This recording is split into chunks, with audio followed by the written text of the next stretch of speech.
Yes. Now the second part is soil. Soil आपको पता ही है क्या होती है, जो हमारी मिट्टी होती है उसको हम सॉयल बोलते हैं. Means thin layer of substance covering the surface of earth surface जो हमारा सॉयल से नीचे होता है.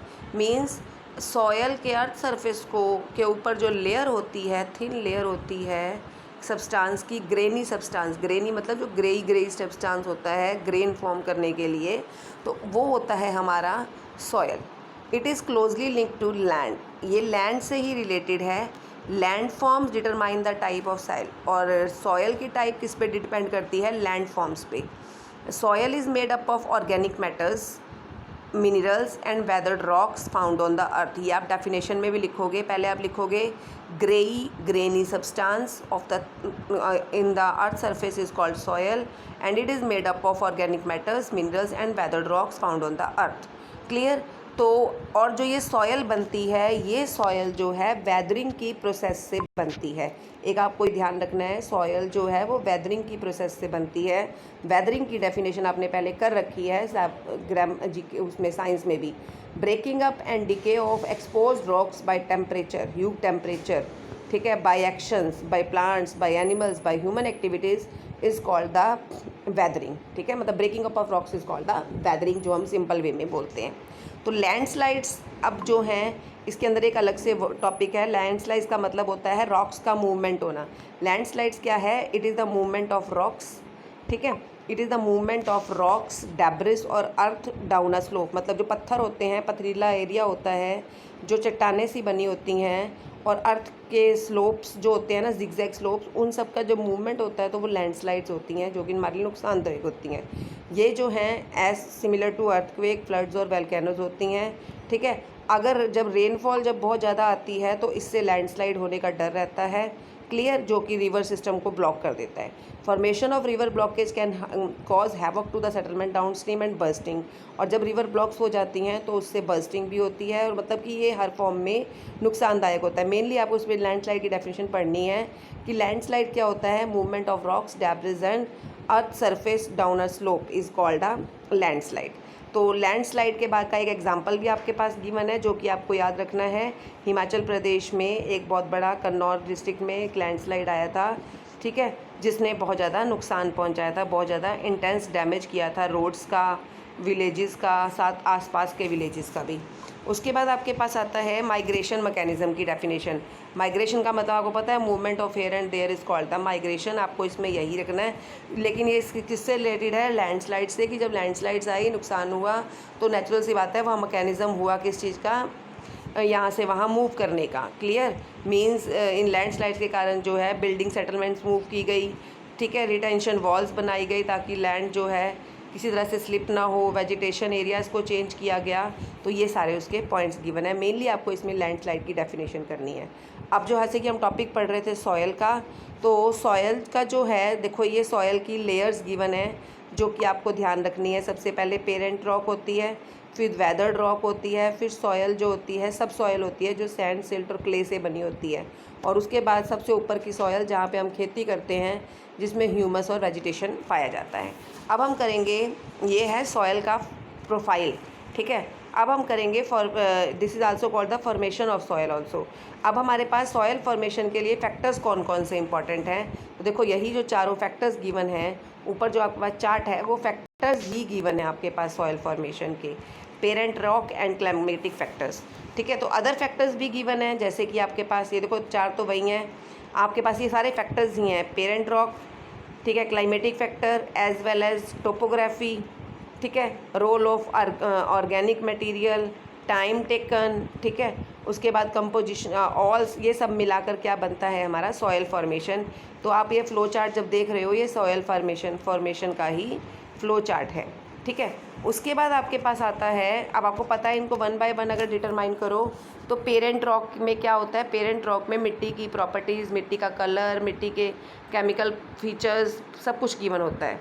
ठीक है, क्लाइमेट देखो तो क्लाइमेट का मतलब टेम्परेचर, वेदरिंग का रेट, रेनफॉल कितनी होगी, ह्यूमस कितना होगा, ये सब कुछ मिट्टी के अंदर ये सब कुछ दिखाया जाता है. रिलीफ में बेसिकली क्या आता है, सबसे इम्पॉर्टेंट एल्टीट्यूड, हाइट. ठीक है। और सबसे इम्पॉर्टेंट एक्यूमुलेशन ऑफ सॉयल, कि सॉयल को एक्यूमुलेट कितना सॉयल को एक्यूमुलेट किया गया है, ठीक है, और कैसी कैसी सॉयल को एक्यूमुलेट किया गया है। फ्लोरा एंड फौना में आपका प्लांट और एनिमल्स का सारा फॉर्मेशन आता है, क्लियर, जिनसे ह्यूमस बनता है। और टाइम मतलब कि सॉयल प्रोफाइल की थिकनेस को कितने टाइम में हम फाइंड आउट कर सकते हैं, ये सब चीज़ें फैक्टर्स ऑफ सॉयल फॉर्मेशन में आ जाती हैं। उसके बाद आपके पास अगला टॉपिक आता है degradation of soil and conservation measures. Soil erosion और डिग्रेड होना सॉयल का, सॉयल पीछे भी पढ़ा था, लैंड का डिग्रेडेशन में भी रीज़न था सॉयल इरोजन, और यहाँ पर भी वही, क्योंकि लैंड सिमिलर होती है सॉयल के, तो इसका इंपॉर्टेंट रीज़न क्या होता है डिग्रेडेशन होने का, सॉयल इरोजन ही सब इम्पॉर्टेंट इसका रीज़न होता है, जो कि सॉयल को ख़राब कर देता है। चाहे ह्यूमन फैक्टर हो चाहे नेचुरल फैक्टर हो, दोनों ही सॉयल को ख़राब करते हैं। अब हम लोग हैं, हम भी तो सॉयल को इरोड करते हैं, और इसी सिमिलरली एनिमल्स वगैरह होते हैं, वो भी सॉयल को इरोड करते हैं। नेचुरल फैक्टर्स जैसे कि लैंडस्लाइड्स वगैरह होती हैं, अचानक अर्थक्वेक आ जाना, उससे भी मिट्टी का क्या होता है, इरोजन हो जाता है। तो ये जो फैक्टर्स हैं सारे जो सॉयल का इरोजन करते हैं, ये हमें, इसके कारण ही हमारी जो मिट्टी है वो डिग्रेड होती है। अब इसमें और कौन कौन से पॉइंट्स आते हैं, अगर आप कहो कि ह्यूमन फैक्टर्स कौन से हैं, तो ह्यूमन फैक्टर्स में आते हैं आपके ये deforestation, overgrazing, chemical fertilisers का यूज़ करना, ये सब ह्यूमन करते हैं। तो ये ह्यूमन फैक्टर्स हैं जिनके कारण से सॉयल जो है डिग्रेड हो रही है, ठीक है। क्यों इनके बारे में स्पेशली क्यों बताया जा रहा है आपको, क्योंकि हम इन फैक्टर्स को कंट्रोल कर सकते हैं। अगर आप चाहो तो डिफॉरेस्टेशन ना करो, बल्कि एफॉरेस्टेशन करो। ओवर ग्रेजिंग नहीं करनी चाहिए कैटल्स के द्वारा, क्योंकि उससे फॉरेस्ट एरिया ख़त्म ही हो जाएगा, ठीक है। केमिकल फर्टिलाइजर और पेस्टिसाइड्स का भी ज़्यादा अपने एग्रीकल्चर पर्पसेस में यूज़ मत करो, उससे मिट्टी की उपजाऊ शक्ति ख़त्म होती है। और हम वही पढ़ रहे हैं, मिट्टी की उपजाऊ शक्ति का ख़त्म होना मीन्स मिट्टी डिग्रेड होना। तो वो किस कारण से हो रही है, हो तो वो ह्यूमन फैक्टर और नेचुरल फैक्टर से दोनों से रही है, लेकिन नेचुरल फैक्टर तो देखो बेटा हमारा कंट्रोल नहीं है, बट ह्यूमन फैक्टर्स पे हमारा कंट्रोल है। तो वो फैक्टर्स हमें बता रखे हैं जो कि हमें यूज़ नहीं करने चाहिए। तो देखो अगला पॉइंट भी वही आ गया कि हम सॉयल को कंजर्व कैसे करें। नेचुरल सी बात है, जो ऊपर वाले पॉइंट्स हैं उनको इग्नोर करते जाओ तो सॉयल की कंजर्वेशन होती जाएगी। एक तो वो भी पॉइंट्स लिख सकते हो, और अदरवाइज़ आपके पास सॉयल को कंट्रोल करने के, सॉयल को कंजर्व करने के, ये देखो बहुत सारे पॉइंट्स गिवन है। कितने आपके पास ये सॉयल को कंजर्व करने के पॉइंट्स हैं आपके पास, मल्चिंग, कंटूर फार्मिंग, बैरियर्स जिसको बोलते हैं, rock dam, terrace farming, intercropping, contour ploughing and shelter belts. अब इनको वन बाय वन हम स्टडी करेंगे। सबसे पहले है मल्चिंग, जो बेयर ग्राउंड होता है प्लांट्स, ये देखो इनके बारे में सबके पास गिवन है। Plants is covered with a layer of organic matter like straw. मतलब अगर जो प्लांट्स आप ग्रो करते हो, प्लांट्स को ग्रो करने में कुछ एरिया हमारा छुटा होता है। जैसे कि मान लो एक प्लांट लगाया, कुछ एरिया छोड़ के दूसरा प्लांट लगाया, वो ग्रो होते जाएंगे धीरे धीरे। और अगर आप उनके अंदर स्ट्रॉ मतलब झाड़ियाँ टाइप, जैसे वो नहीं होता, क्या होती है, जैसे आप वो घास फूस सा होता है, अगर आप उस मैटर को की लेयर उसको उस लेयर से कवर अप कर देंगे तो उसको मॉइस्चर नहीं, उससे क्या होगा, मॉइस्चर बना रहेगा। जैसे कि ये आपके पास, ठीक है, उससे मॉइस्चर बना रहेगा। This is called the mulching. जैसे इसका एग्जांपल मैं आपको जैसे कैसे दे रही हूँ, देखो जैसे कि मान लो ये एक क्रॉप है, ये एक क्रॉप है, अगर हम बीच में सारा स्ट्रॉ की लेयर बना देते हैं तो इससे क्या होगा, क्योंकि ये जो एरिया मिट्टी का ऐसे पड़ा हुआ है, यहाँ मॉइस्चर आना बहुत ज़रूरी है ना, क्योंकि इस पौधे को भी पानी मिल रहा है, इस पौधे को भी पानी मिल रहा है, लेकिन यहाँ की जो लैंड है वो सूखी रह जाएगी। तो अगर हम यहाँ पर स्ट्रॉ ग्रो कर देते हैं, स्ट्रॉ की लेयर बना देते हैं, तो इससे नमी बनी रहेगी, जो कि हमारी मिट्टी के लिए बहुत ज़रूरी है। सेकंड पॉइंट है आपका contour farm barriers. Contour barriers में क्या होता है, देखो बैरियर का मतलब होता है रुकावट। Stone, grass, soil are used to build barrier along contours. अब देखो कंटूर्स का मीनिंग अगर आप देखो तो कंटूर्स तो आपको ये दिख ही रहे हैं, ठीक है, कंटूर प्लोइंग है, लेकिन ये फिलहाल इन कंटूर्स ऐसे ही होते हैं, मतलब इस तरह से हम इनको ऐसे ऐसे ये जो दिखा रखे हैं ये कंटूर्स ही हैं।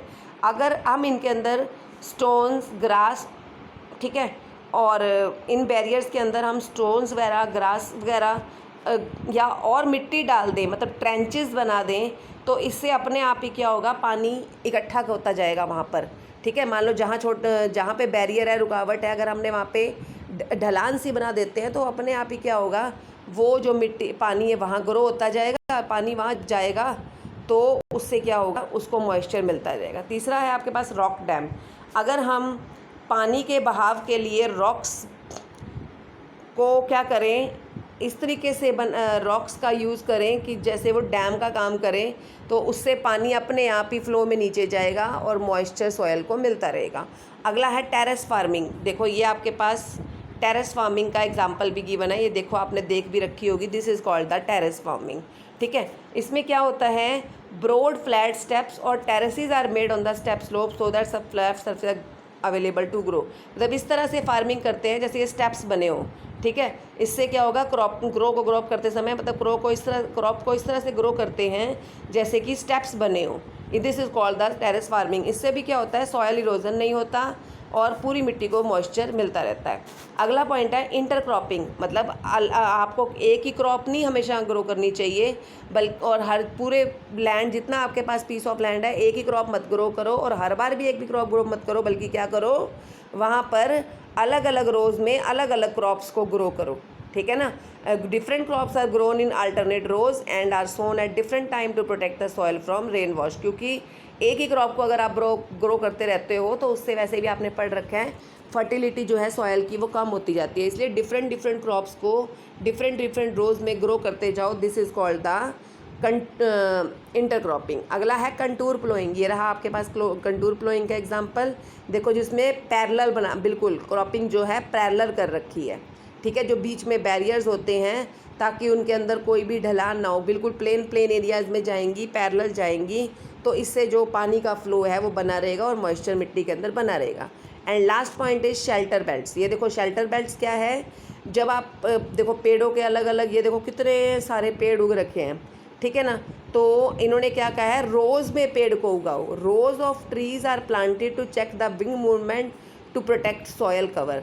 इससे क्या होगा, एक पेड़ दूसरा पेड़ जब वो आपस में हिलेंगे तो एक दूसरे को टकराते हुए हिलेंगे, तो विंड का जो मूवमेंट है उनके अंदर से भी होता जाएगा, जिससे कि क्या होगा, जो मिट्टी के अंदर तक जो है उस हवा की नमी जाएगी और मिट्टी को भी जो है मॉइस्चर मिलता रहेगा। और इस तरह से अलग अलग तरीके हैं जिनसे आप मिट्टी को बचा सकते हो, अपनी सॉइल को बचा सकते हो। Now the third point is water. अब हम थर्ड पॉइंट क्या डिस्कस करेंगे, वाटर, अगले लेक्चर में। Thank you.